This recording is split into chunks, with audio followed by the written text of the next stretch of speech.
Hi, my name is Alok and welcome back to my channel.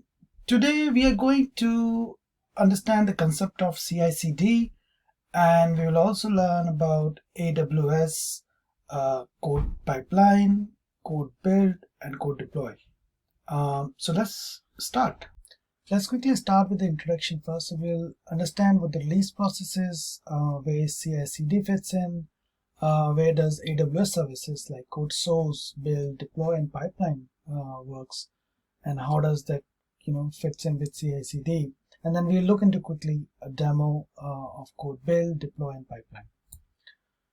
So start with the release process. So what any typical release process would have the 4 stages: source, build, test, and production. The source will comprise of a check-in of the code. So you have a check-in, you have a development code ready, and then you are checking into a source code. It could be a Git, it could be GitLab, your code source, and then you do a peer review. It's also a very critical part of the process. And once you have done that, your code is ready for the next stage, which is the code build, and where you will compile a code, and then you will do, you could do a style checking, you could do a syntax checking of your code. You can run some sort of unit test, an artifact build. There could be languages where you don't need a compiling of code, which is fine. I mean, like Python, you don't need a compilation of code. So I mean, overall, you will make some sort of artifact at the end of the stage. It could be your image. If you are using a Docker image, you're building it and pushing it to a repository, or it could be an application image like a jar file or zip file which you're deploying to a machine or EC2 instance or cluster, and then using that as for the next stage. The next stage is the testing part, where you will be having some sort of test environment where you will be running an integration test, a load test. It could be a requirement for if a UI heavy, a UI test, or a penetration testing you might even require. So once you have this whole testing done, then you finally move to the production. So that's all in you have all these processes as part of the release process. Then the CI, where does that fit in? So CI comprises of 2 stages, the source and the build. So whenever you check in a code, and then you are ready, you have done a peer review, you're ready for the next process. The whole, from checking in the code to the producing of the artifact is continuous integration. So you check in code and it integrate and builds and it produces artifacts. Delivery. So even if you're deploying to a test environment, it's a delivery. Or then you are deploying to production, it's a delivery.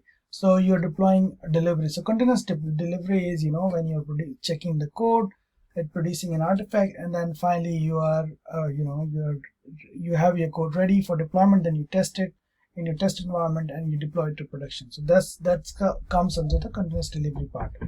And then there is the continuous deployment part, which is ultimate goal for any team, where it is from end to end. But it is very difficult to achieve this goal, because it needs a lot of testing, a lot of confidence within the team that whatever you're checking in, whatever code you are checking, it has been tested thoroughly within the pipeline itself, so that it is ready for a production. Continuous delivery part also include a gatekeeper. So it could be a process, it could be a manual check, it could be it could be some sort of release management board or something, which will ensure that anything which is going to production is what it is meant for, and it has gone through the whole testing cycle, and it is ready for production. It is that's the ultimate goal. So but with the continuous deployment, it is really difficult to achieve that part as well, and you have to be really confident in your code, in your whole process, that whatever you're checking in is going to production. But it's an ultimate goal for any team to achieve. Next is the AWS services. So code commit, build, deploy. Where does that comes in? So code commit is your source. So like Git, GitLab, it's like that. A source repository where you check in your code and then you use it for peer review, and everything whatever you can do there, you can do here as well. CodeBuild. CodeBuild is another tool for building the code. So the build part, where we are compiling the code, we are doing some sort of syntax checking using some tool, or we are doing we are producing an artifact, we are running a unit test. All you can do here, and how we do it, we write a build spec file, and then that's a configuration file. And then you write all the code, not exactly code, but you write some commands there, and then based on that it works. So we will discuss that in detail when we go to the demo of the code build.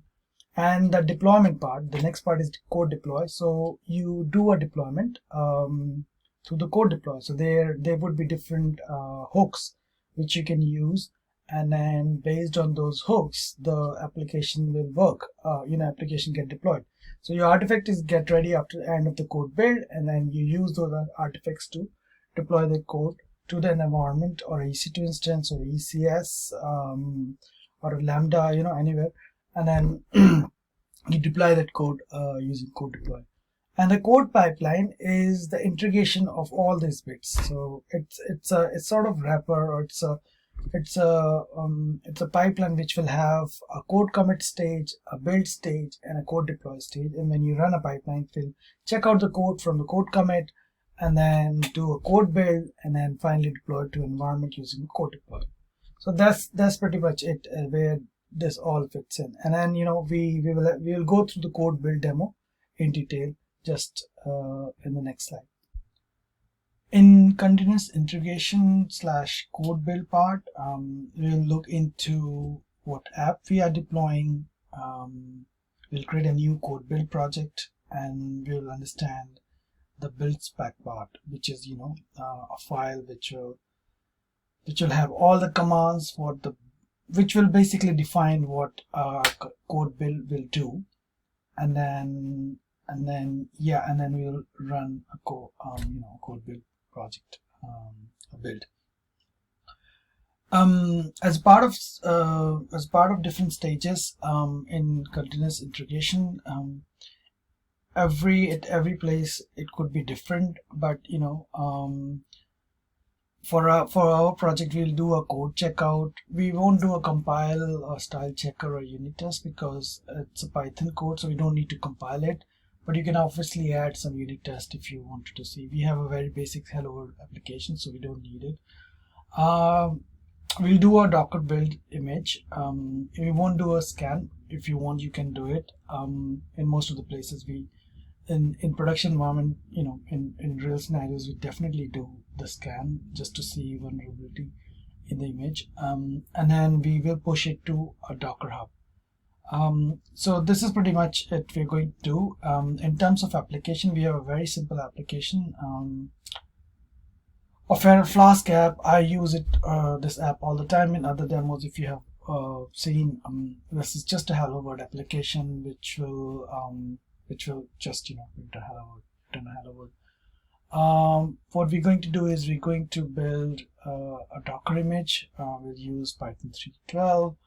And the requirement file, because it's a Flask application, we'll just use a Flask installation, and then we'll expose this on 500 and run it as a Python app.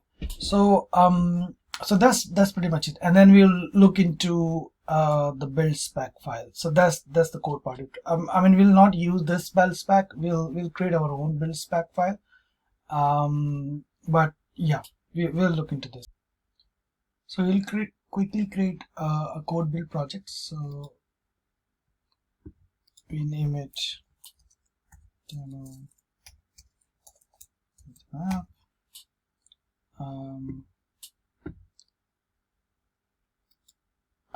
Source.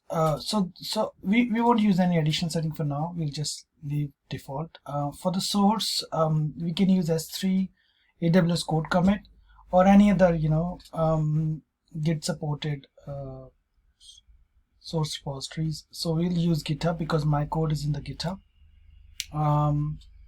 For connecting GitHub, if it's a public repository, you can actually mention the public repository name. But if it's your personal account, you can actually connect it with the GitHub. So my account is connected to the GitHub using OAuth, but you can disconnect it. I mean, I can actually show you. So let's connect with GitHub, and what happens is it asks you to confirm using OAuth, and you confirm it, and then it get connected with your GitHub repository, and then you select your pipeline demo. Okay, source version. Source version is you can actually define few things here. You can define your branch. You can mention here your commit ID, any tags if there is any tags you have defined, or so you can actually read about it as well here in the information. So you can do your commit IDs, you can do branch name, you can do your pull request based on your based on your commit ID. So you can do many things, but we will leave as it is, which will take the latest. We won't go into additional configuration details for the webhook. So this is also important part. So if you we say if you want it to be a continuous, when you push a code, it should rebuild. It should rebuild on every push, and then you can actually select an event. So you can do so it says rebuild every time a code change is pushed into the repository. So you can do that, and you can even select the event, right? When the push is happen, or you want to do it on a merge, or on a pull request. So for now we don't have a pull request, and we are not doing a pull request now. We just leave it with the push. You can also select some conditions if you want, but this I won't go in details here. Environments. So you can select on-demand environments, or you can select from your reserve capacity. If you suppose have a reserve capacity, you can select it from there, or you can leave on-demand. Environments, you can select your the AWS CodeBuild manage environments, or you can select your custom image. Like if you have custom EC2s which you wanted to use, you can use those, or you can use AWS CodeBuild. You can also use lambdas these days. You can define you can use lambda for this, but I guess there is some restriction which how you can use it, and obviously EC2s can be used. Operating system, it supports Windows 19 and 22, and Ubuntu and Linux. Amazon Linux, I'll use Amazon Linux. Runtime, we'll just leave a standard. Image, we'll use the latest 5.0. Or we use the latest runtime image. Okay. Use GPU enhanced compute. We don't need it because we are not doing any image processing or any high GPU based processing, so we don't need it. Service accounts, service roles. So I guess we can either create our own service role, or we can use the existing service roles if we have already defined, or we can create a new service role here. So we'll just leave as it is, and we'll create a new service role. What we're going as part of this, we are going to build this, and it will fail. I'll tell you why later in the video. You see, it will fail at some point because it doesn't have enough permission in this role, and we'll add that permission later. But for now, we just leave it as default, and it will create that role with some permissions. Any additional settings, so you can have your own additional settings as well. Any timeout define, you can define the timeout of your build, how many hours you want it to be, to continue? Are there any long running builds? You can define the long timeouts. It has a default of 1 hour, but you can define your own timeouts. Queue timeout, how long suppose you have defined a capacity and then other builds are in the queue, how long this build should remain in the queue to get the machine to get built. If you want to install any certificates, if you want, okay, so this is also one of the things. If you want to run this this pipeline within your VPC, because of some security restrictions, you can't run it outside your VPC. You can select your own VPC, and then this code pipeline will run within your VPC. Compute how much compute you want to. Its default is 3 GB and 2 CPUs. But I guess you can increase based on your build capacity, based on your cost, if you whatever you want, and based on how much you want to give it to your build. Any environment variables you want to give it to your builds, and any file paths. So I'll just leave default for now. Addition settings. Build spec, very important part. I guess we'll add this build spec now. I'll just cover the rest of the things and then I'll come back to the build spec. Any artifacts. So if it is producing any artifacts and you want to store those artifacts to S3, you can select S3. We are not producing any artifacts, we're just producing an image, a Docker image, and which we will push it to the Docker Hub.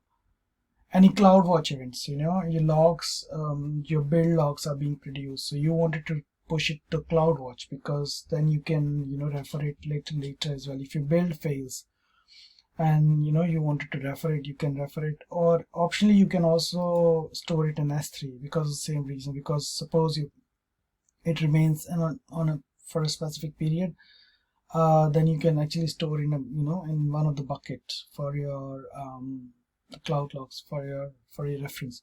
So there are many options. We just not use S3 for now. We just leave as it is default, and it will create a group name optional itself.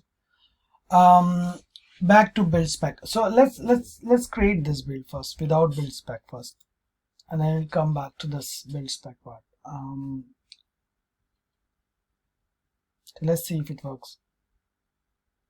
Okay, so we have this demo Python app, but it doesn't have anything. It doesn't know what to do. So it's just a configuration shell, but it doesn't know what to do. So and how we will tell it what to do is from this build spec file.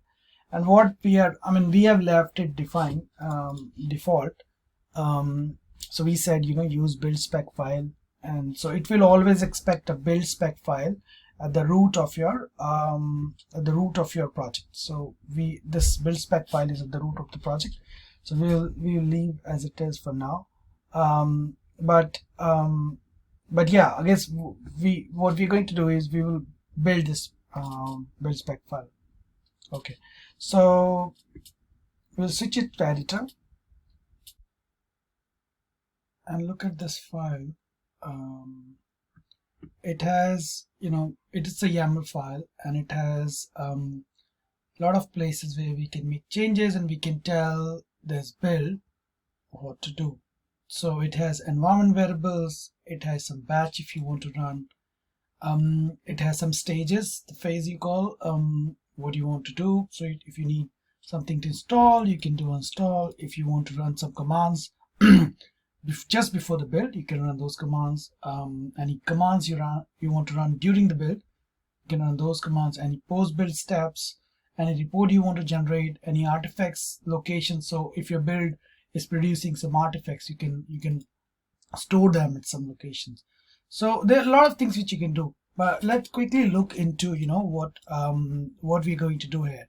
So as we discussed before, we are going to build a Docker file and then push image to a Docker Hub registry. But before that, we need a Python, because our app is a Python app, so we need a Python installation.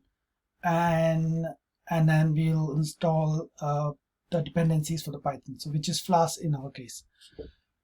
So let's quickly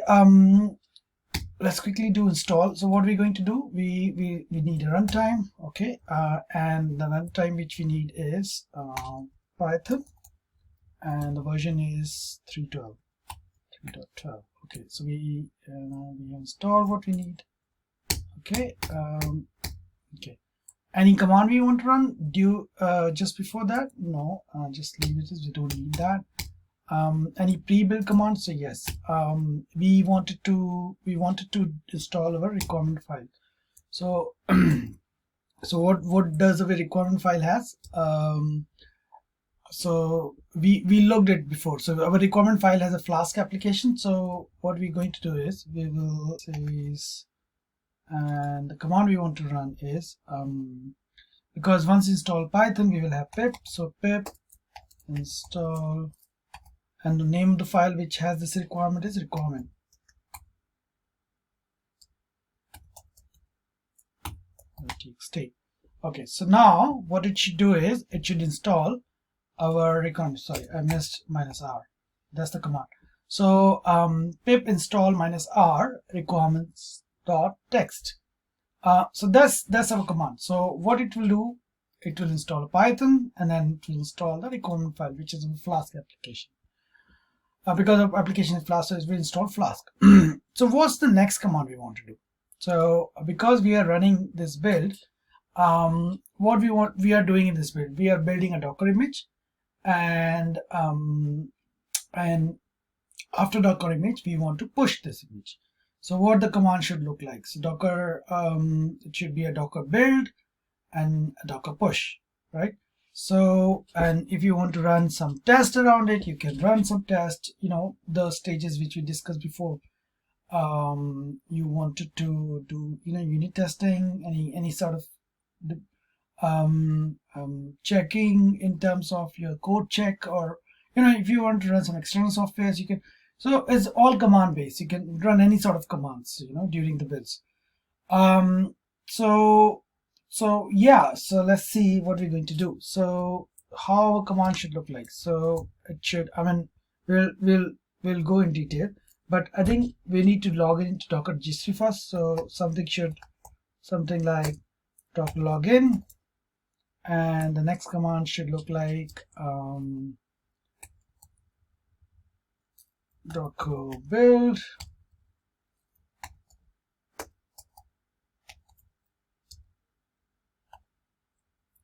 and there can be another one, Docker push.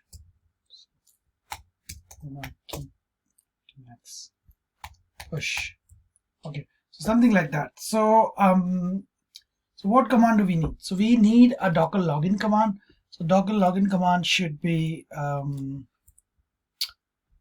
let's also write let's say, I'll just copy paste this command from my other window. So Docker login command will look something like this. So what it's doing, so it's just it's a login with the password. So what you're doing is you're getting a password, and then based on the password you are logging in with Docker. So it's a standard command. So Docker login. So it's a standard command, so which you use all the time.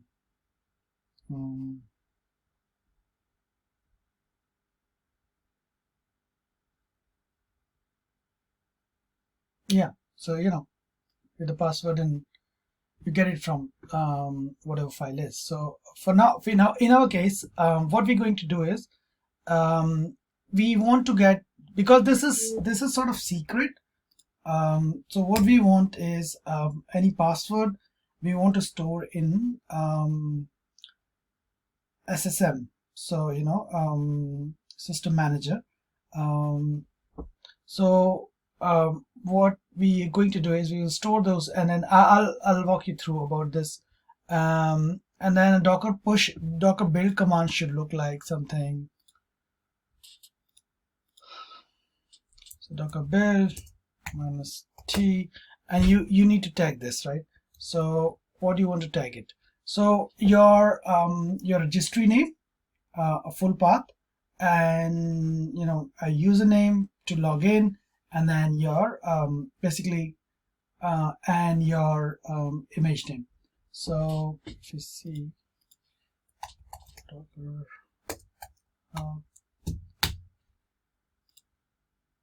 so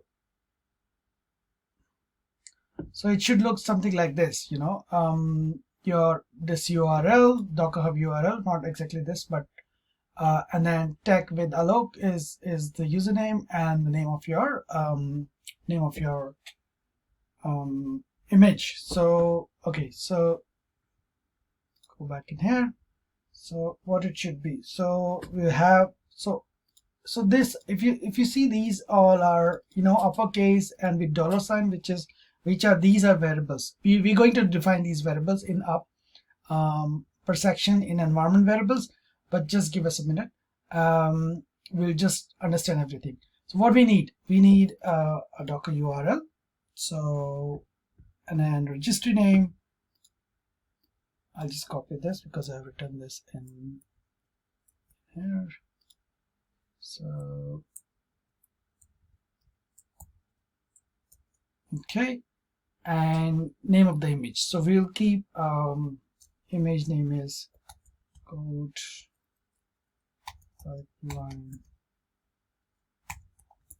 demo. Yeah, and we have to give the version, so we'll just keep it latest. So now Docker build is URL, registry, username, and the name of the image. Okay, and then we do a Docker push. So we have already logged in, and if we do a Docker push, it should push it, but it need a path, right? So again basically the same path. So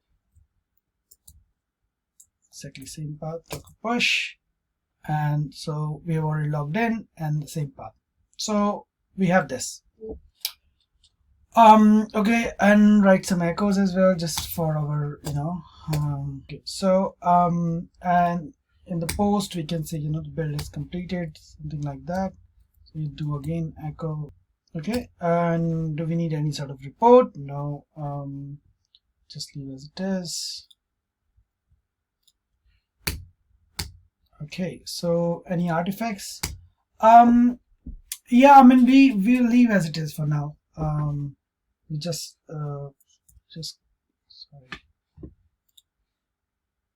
comment it for now. Okay, back to these variables. So how these variables are defined. So let's log into our SSM system manager, and in our case we are storing it in a parameter store, but it does support secret manager as well. So you can store your variables here, which are being used as a configuration, but if it's a secret, you should store it in a secret manager. But for our demo, we'll just store it here. We have this Docker cred password, username, and URL, which we are going to use in those variables. You can create your own secret parameter store, like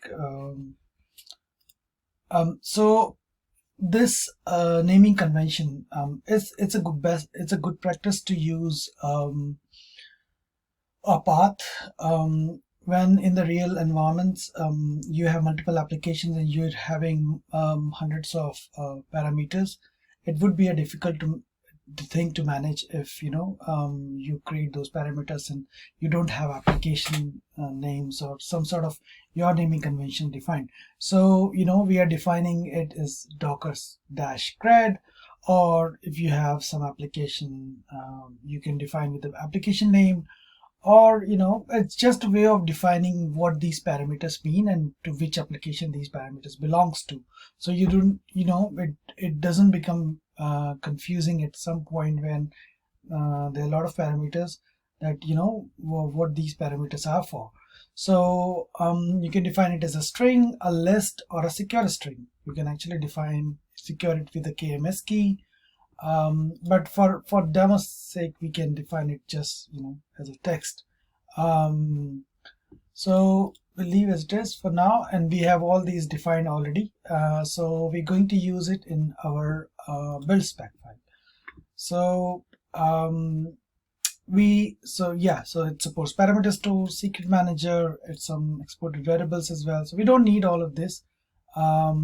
We are going to focus on parameter store, but the way to use this as a parameter store or secret is same. So what we need is we'll use it as a environment variable and as a parameter store, and we need some key and a value. So we need one more actually. So we need a Docker URL, a username, and a password.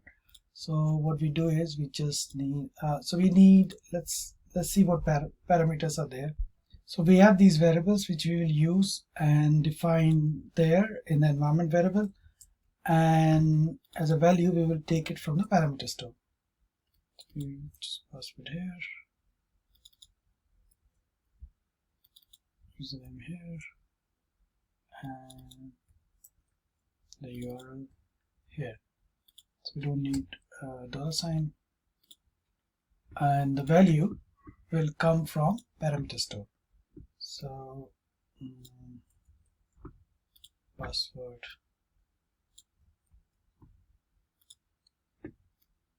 username,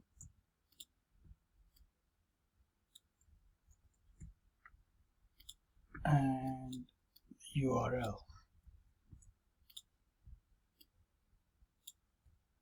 Okay, so we don't need batch processing. We are not doing any sort of batch processing. We'll just get rid of it.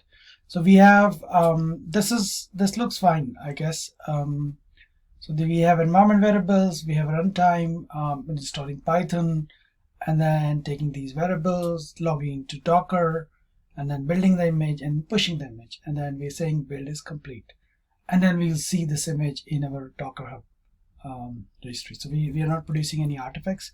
We don't need this. We actually get rid of this. Okay, so update this build spec. Okay, give me a moment. I think it's my system time. So I fixed my system time, and let's update it again. Okay, so this is saved. So we have this build spec here. Let's quickly run this build. It sometimes takes a little longer to start the build, so but we'll wait for just a minute and see if it starts a build. Okay, it's already failed. You see the status, and let's find out. It will show the build logs in a moment. Why it failed? We have left one issue before, which is some permission issue, which I was talking about before. But let's see if it failed because of that or some other reason. So build log shows access denied, SSM permission. Okay, so it has failed because our role, which we have defined as part of this build, doesn't have permission to the parameter store. So this was the thing I was talking about before. So let's go back and see what is our what is the name of our role. So our role name is this. Let's open in a new tab, and it has opened this role in IAM. So let's quickly add this permission. So create a new inline policy, and then the service which we're talking about is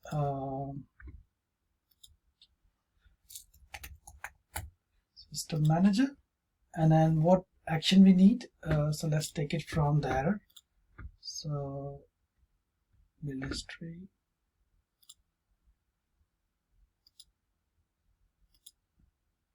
so it need a get parameters permission. So go back in here and say I need to get the parameter permission. This permission I need, and then next. Okay, so what resource it need? So you can define a resource. just a specific resource with even a specific parameter. So we can define up to docker cred star, something like that. But for the demo we'll just leave as it is, but you can actually define to a very low level, which will help to keep the security on. So we have this policy now, create policy, and we define this policy name as SSM permission policy. You can name as whatever you like, and this policy is here. And once it is here, let's quickly run this build again. So if you see, it has passed a stage where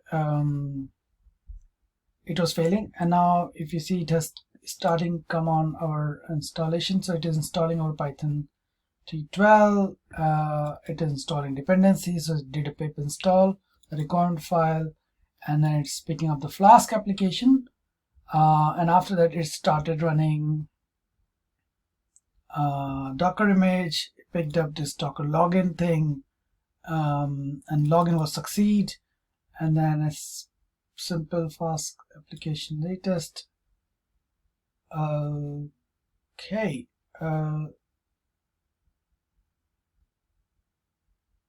Okay, so this is fine, but somehow my feel is it hasn't taken our because if you see, the name of the application is taking something else, simple Flask application, but the name of the application which we defined, sorry, the name of the application which we defined earlier is this. Let's change it. Let's see if it is taking our parameter. So this is succeed. Let's quickly change the name of the application which we're defining, and let's say this is our CodePipeline demo. So we want to build something with this name and the same name. I want to build the image. Okay, so the build spec, and let's run this build again.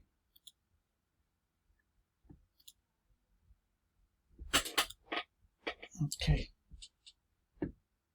so build is running, and it has picked up the name of our name of our image, and this is building that image, Docker build.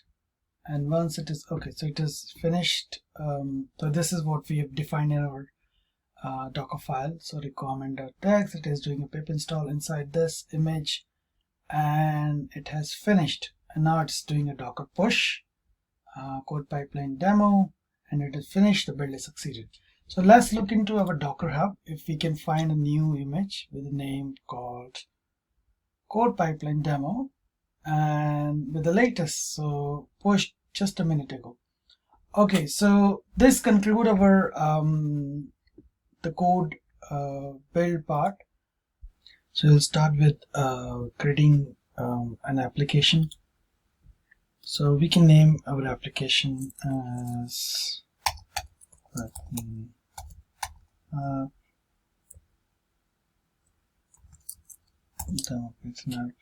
sorry.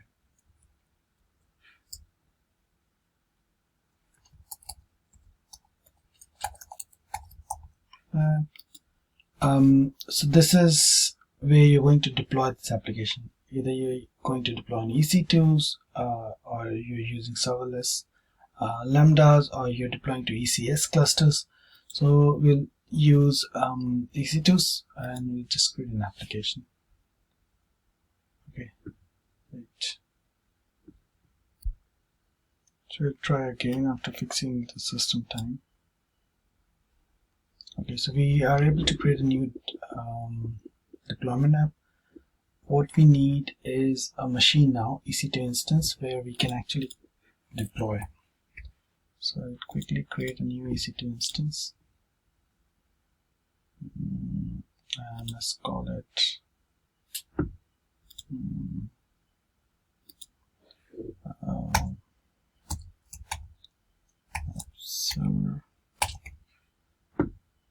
we'll use Amazon Linux 2 for now and go ahead with the default settings. Keep name, we already have a keep here. Security group, I need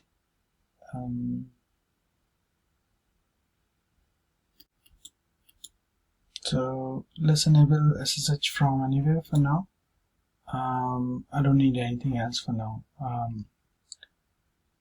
We just leave settings default, and because we wanted to launch this machine in a public subnet, you'll just see the network settings, assign public IP enabled. So I just need this because I need a public IP to connect to this machine. For your use case, it may be we wanted to host this machine into your own VPCs in a private subnets, but for the demo, just so that we can easily access this machine, we're just going to launch it in a public subnet for now. Okay, quickly launch this machine and see what do we need. Let's see when this machine is coming up. We also needed a tag on this machine. So if you see the name and if you see the tags, there's a call name app server. Okay, because we need this tag to be able to identify this machine when we deploy. The code deploy should be able to identify where to deploy, and that happens based on the tags on EC2 machines. Okay, so let's see if it is coming up. Quickly, it's still pending. It's running now.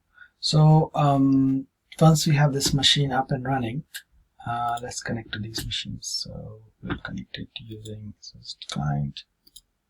So let's look at this.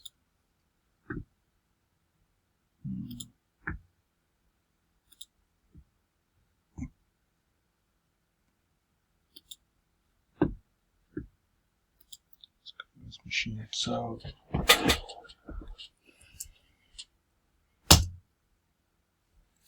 this, okay, what is it? Machine permission denied. Because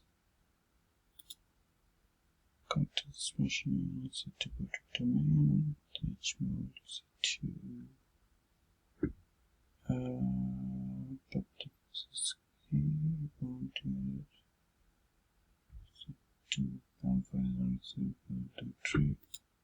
okay, so I'm able to connect this machine using so my PAM file was in a different folder, so I logged in, I moved to that folder and then tried using the same command, and I am able to log in. So let's see what's there on this machine. Where am I? Okay, so I'm at the root folder. So now what we need to do is quickly install CodeDeploy agent. So we can look into documentation of there's a agent. So install CodeDeploy agent, and we can see there's a good documentation available. Install CodeDeploy agent using command line, and I'm using Amazon Linux. So what I've done is I've just copied everything into a separate file, and I'll just copy all these commands in one go. So you can just use the similar sort of commands. I'll quickly walk it through as well. So it's doing update first and doing installation for Ruby, and then installing wget. We don't need this because saying if there is a previous installation of CodeDeploy, just to clean it up, we have a fresh machine, so we don't need this. Then go to the home directory and then download and install the latest package for CodeDeploy from this specific URL. And you need to change the bucket name and the region specifier based on your region, and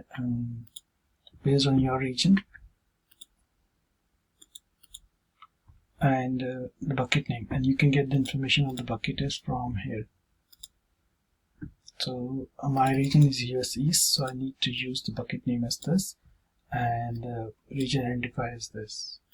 So I'll update my URL as CodeDeploy US East 1 that, and then I will just give permission to the install folder, whatever is being downloaded, and then install it from the install folder, and then check my service if it's running, up and running.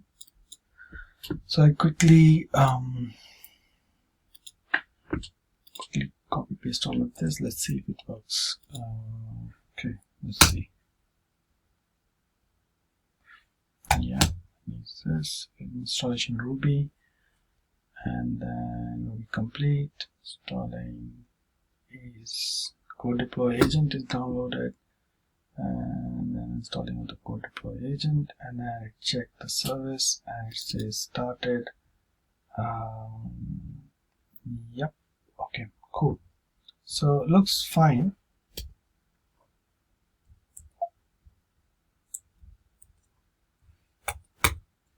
Okay, so so we have this agent running. We will check the status again just one more time,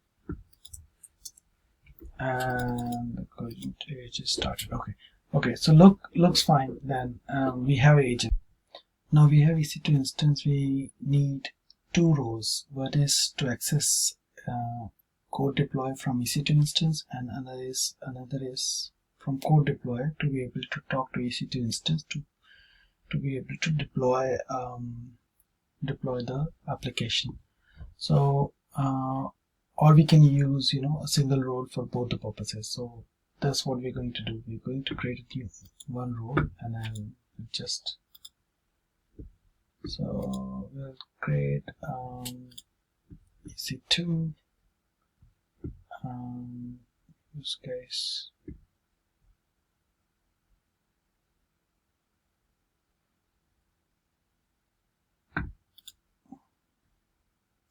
And then we can, other services is CodeDeploy we need, right? So we need CodeDeploy. Yeah.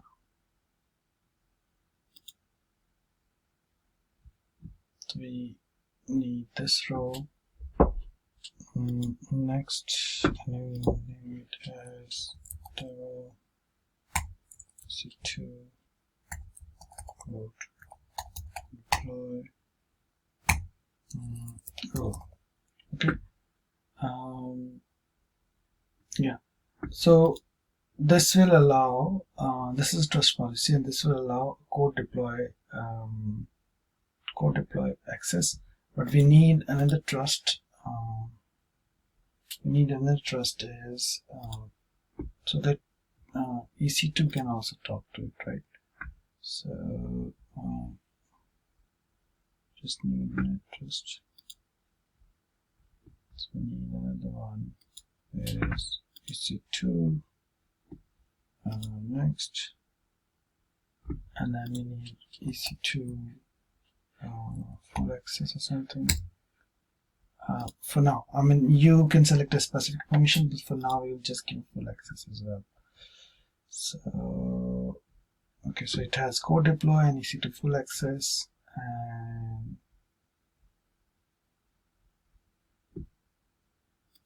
create a row. Okay, so you should have a role, and then let's quickly assign it to security. Just needs machine security modifying role, and we should be able to see this demo EC2. So now this machine should be able to talk to CodeDeploy. So we need what?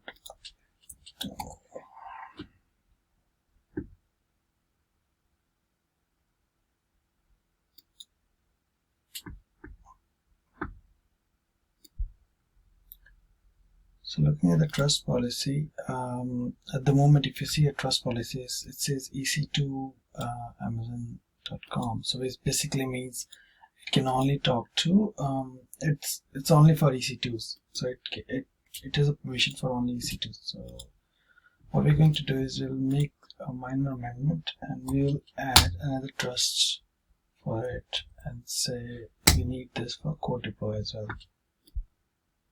So let's quickly update this. So we need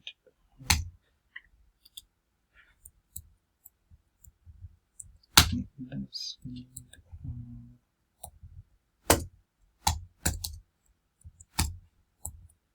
So this basically says a trust the CodeDeploy and EC2. So this rule can be used at both the places. I'll just quickly update this policy. And we have permission for both. So EC2 full access, so CodeDeploy can access EC2, and AWS CodeDeploy, so that EC2 instance can access CodeDeploy. Cool. So now our role seems fine, and we have already assigned it to EC2 instance. So let's head back to our application. So we were able to create an application, and now we want now CodeDeploy to be able to deploy to EC2 instance. So we will create a deployment group and select where it should be able to deploy. So we'll name demo DG for now. Service role. Okay, so now we have the service role, and this is coming for both, so because it has permission to be able to talk to EC2. Choose how to deploy your application, update your instance and deployment group, latest applications, yes. Blue-green, we are not doing it at the moment, but we can choose blue-green deployments as well. Environments, so we are just using an EC2 instance without an auto-scaling group, so we'll select this. And there are no on-premises instance at the moment, so and the key. So we select the name, and as soon as you do this, it says there's a one unique match for the instance, which is the key to this whole thing. How CodeDeploy would know where to deploy, what instance it should pick up. So the tags are the key. So you select the right key, right tags, and then it will pick the right instances. It could be more than one instances, it could be one instance, so it will select the right instances. We don't need to install a CodeDeploy because we have already done, so we don't need to do it. For now, we'll just leave it never, and leave the default settings. CodeDeploy at once, all at one time. So these are the settings which says, for canary deployment, where you deploy some of the stuff, or blue-green deployments where you send some on the new, some on the old. But we're not doing this. We are just deploying everything at once, and we don't need a load balancer, so we don't need this. Any advanced settings, we're not going for any advanced settings as well. So let's create a deployment group. Okay, so we have a deployment group as well. Now let's create a deployment. So we have this deployment group. We'll select our GitHub repository. For GitHub token name, so this get assigned. So you basically can create your own token and then get a permission from GitHub, your own GitHub, and then assign that permission to the token. And then you can use that token to reference your own GitHub repository. If you want, we can have a separate video on that one.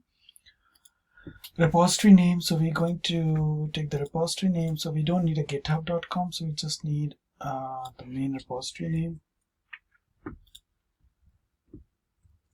And the commit ID, so we'll use just the last commit ID. Okay, and we will leave everything as default. So before we create a deployment, let's quickly look into what we're trying to do. So it has separate it will run this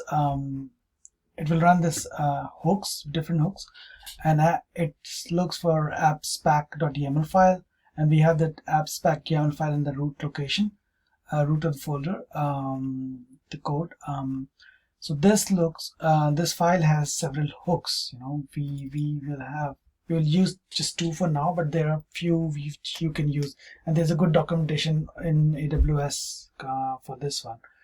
So we will use just an application stop and start, and we will use 2 scripts for it. So application stop, if there are any previous containers, we'll stop all the previous containers, and then the start, we will start our new container. We will download the image, whatever we have uploaded as a part of CodeBuild, and then we will start the containers using the Docker.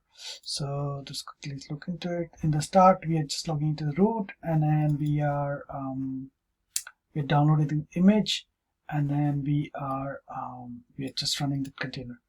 In the stop, because we don't have anything at the moment, so I'll just comment this code, but we will try this remove container as well. And if you see hooks, we are providing it as what user we are running it. It says run as root, so we are running as a root, so it will go in a root, but it doesn't have admin permission for the root, so we'll just log in root as an admin, and then we'll run the stop command. So let's quickly create this deployment and see.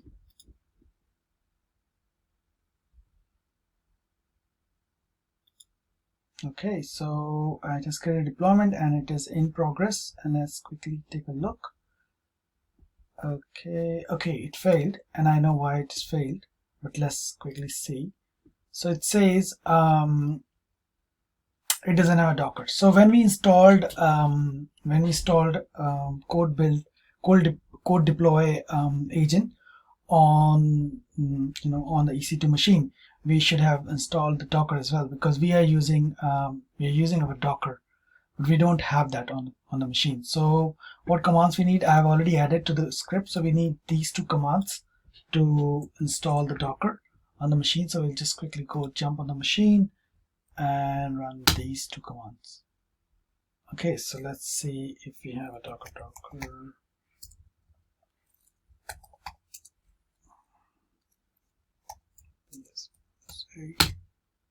Okay, still doesn't like it, so let's see.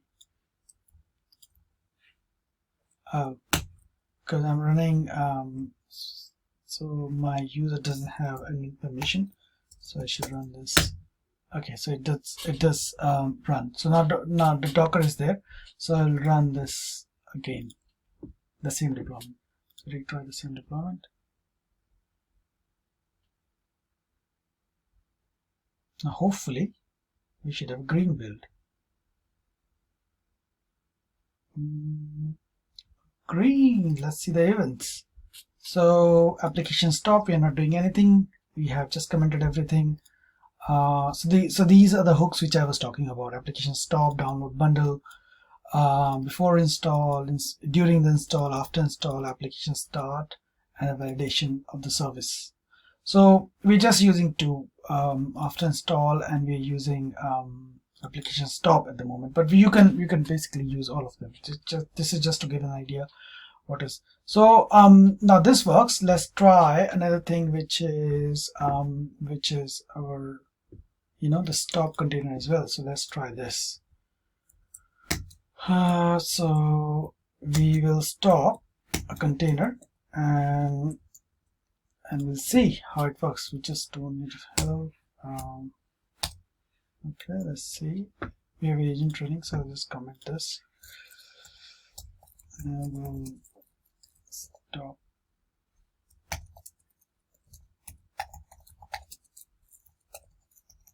So it's simply doing, it's taking all the containers and stopping it and then removing it.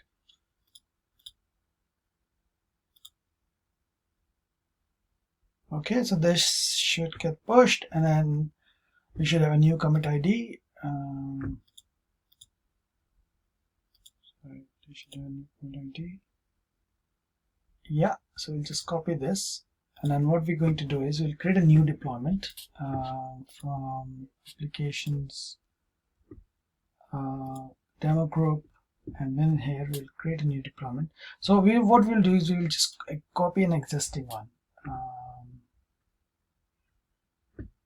Copy deployment, and then it will have all the previous application and all the previous settings, and we'll just change the commit number, and that's it. Let's see if it stops and start.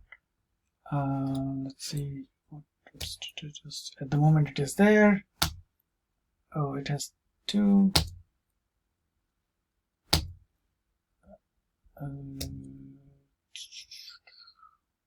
Let's see. It failed. Okay, let's see what happened. So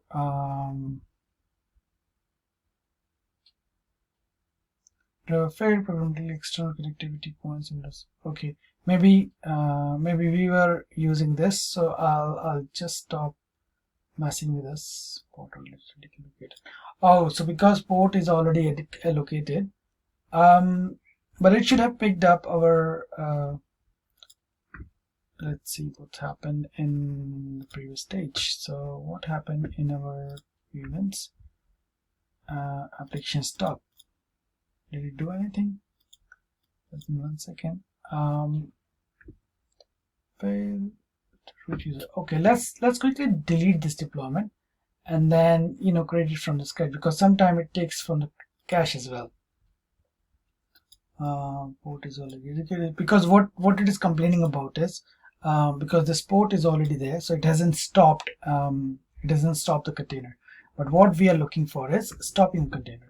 So let's quickly see and create a new deployment. Actually, let's go to application deployment group, and let's create a new deployment. Take from here, repository name. Just use this, and the commit ID I'm after is this one. Let's see, because I have seen a couple of times it takes it takes something from the cache. Let's quickly see what's happening. It has gone past the application stop. Seems it's taking a little longer. So I'm assuming it's actually stopping a container, and it is probably trying to do okay, so yes, so basically it was taken from the cache. It hasn't picked up our change.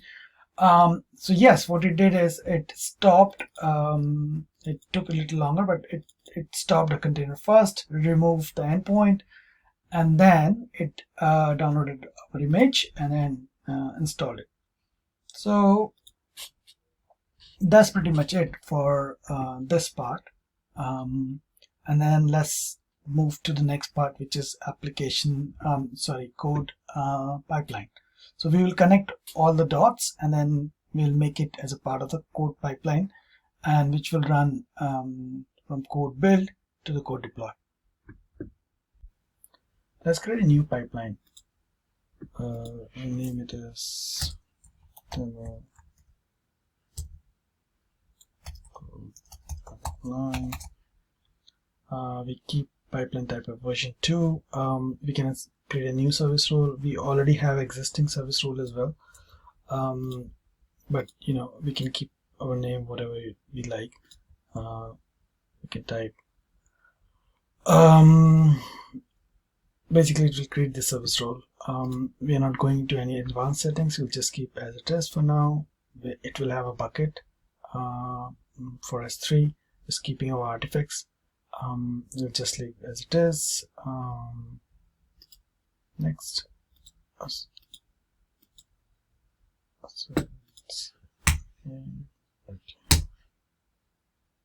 So it says name exists. Let's use the existing one. And then next, source provider. So that's the important bit. So we select the GitHub version 2. And the connection, so you can create your own GitHub connection. You can connect to GitHub, and so you can type your connection name. I have this GitOps stack, you can connect. Yeah, it's connecting, and it asks you any application you want to install. I've already installed the application, but you can install your own application. I have this already. You can give the password, and after password you can actually get the permission, but I guess I don't need it for now. So I've already installed it, so it doesn't matter for me. So just fine as it is. I'll choose the connection, but in your case you will have to assign it there in a GitHub.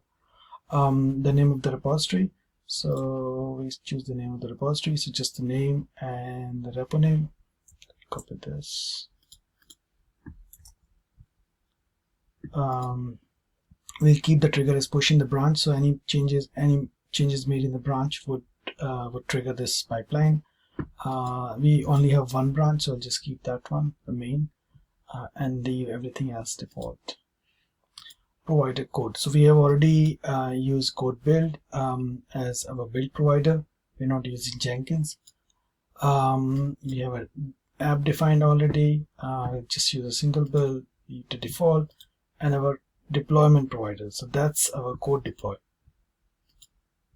We already have a app defined, which we have defined in the previously in the demo, and a deployment group, and then we do next, and that's pretty much it.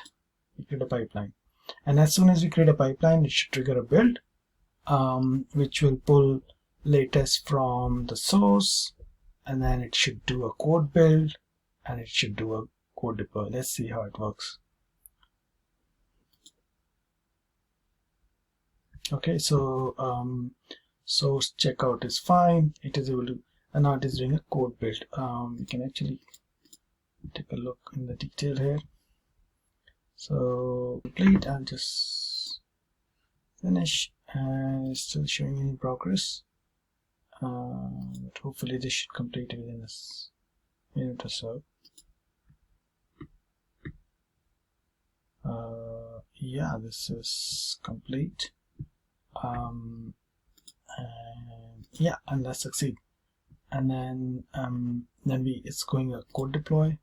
We can quickly look into the code deploy as well, what it's doing. It has gone. It has already succeeded actually. So all the stages in the code deploy succeeded.